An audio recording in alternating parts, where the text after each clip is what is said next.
Assalamualaikum warahmatullahi wabarakatuh. Perkenalkan, nama saya Amelia Rasida dengan NIM 214101030024. Di sini saya akan menjelaskan tentang filsafat pendidikan dalam aliran empirisme. Kata filsafat berasal dari dua kata, yaitu philo dan sophia. Filsafat dapat diartikan sebagai proses berpikir secara mendalam untuk mencari sebuah kebenaran tentang sesuatu. Sedangkan pendidikan adalah usaha manusia untuk menumbuhkan serta mengembangkan potensi yang ada dalam diri kita, baik itu berupa jasmani maupun rohani. Filsafat dengan pendidikan mempunyai keterkaitan yang erat, baik dalam pendidikan secara teoritis maupun pendidikan secara praktik. Sedangkan aliran empirisme sendiri dibangun pada abad ke-17 yang muncul setelah lahirnya aliran rasionalisme. Empirisme adalah suatu aliran dalam filsafat yang menyatakan bahwa semua pengetahuan berasal dari pengalaman manusia. Empirisme menolak anggapan bahwa manusia telah membawa fitrah pengetahuan dalam dirinya ketika dilahirkan.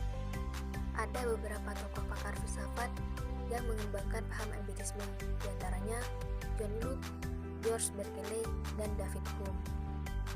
Filsafat pendidikan dalam aliran empirisme mempunyai konsep, yaitu aliran ini menegaskan bahwa pengetahuan manusia berdasarkan pengalaman, atau meminjam kata-kata John Locke. Salah satunya adalah manusia itu ibarat tabula rasa yang nantinya akan diwarnai oleh keadaan eksternalnya.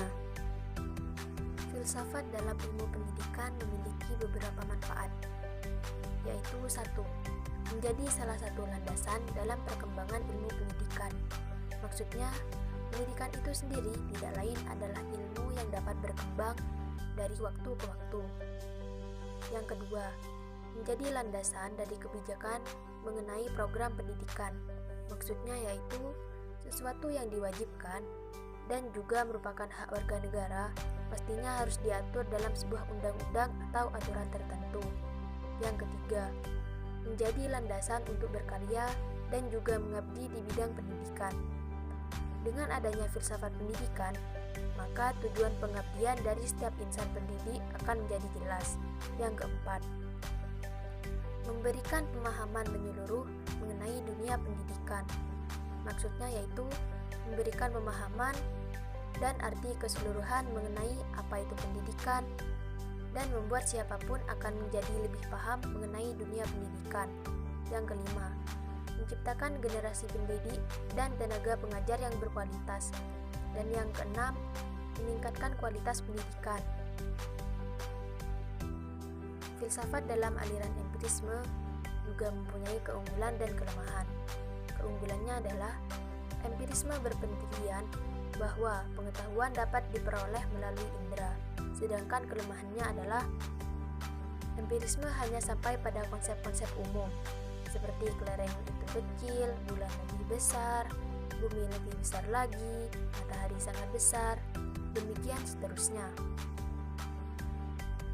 Dan yang terakhir, implementasi di masa kini atau di Indonesia. Dalam dimensi pendidikan, manajemen telah menjadi sebuah istilah yang tidak dapat dihindari demi tercapainya satu tujuan.